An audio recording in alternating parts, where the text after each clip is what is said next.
Seorang pria nekat mencuri satu unit handphone di salah satu konter di Jalan Kimarogan, Kecamatan Kertapati, Palembang. Pelaku beraksi ketika penjaga konter yang menjalani shift malam tertidur pulas. Peristiwa itu terjadi sekitar pukul 04.59 waktu Indonesia bagian Barat atau dini hari. Terlihat dari rekaman CCTV konter, pelaku mengenakan masker putih agar wajahnya tidak dikenali. Pelaku mengambil handphone di dalam etalase dengan cara masuk lewat besi penghalang dan masuk tangannya ke dalam etalase. Dela, 21 tahun, salah satu penjaga konter mengatakan pelaku sempat menggunakan alat berupa tongsis untuk mendekatkan ponsel agar bisa ia jangkau.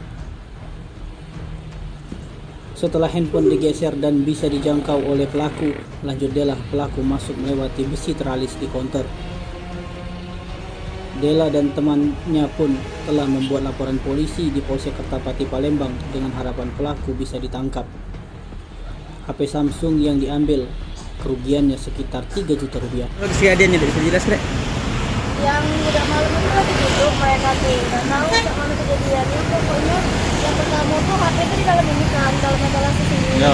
Terus yang si pelakunya tuh pakai tongsis digesernya pas dalam dari itu tuh masuk badan di dalam ini. Nah tuh masuk sampai itu langsung HP jadi dalam itu kalau digeser-gesernya dari tadi. Ini udah masuk langsung. Ada berapa pelakunya, Dek? Dia ada Itu HP yang punya, Dek? Samsung deh kalau nggak salah. Samsung. Jadi kerugiannya berapa? Berapa? Kira-kira apa ya? 2 juta lah kalau nggak salah. 3 jutaan. Sudah bikin laporan polisi belum gitu? Kita kemarin sempat ngapus polisi pas ada kejadian itu lah pas pagi. Oh, di mana? Tindakannyaจากmana? Udah tahu belum? Tim Liputan Sumsel TV melaporkan.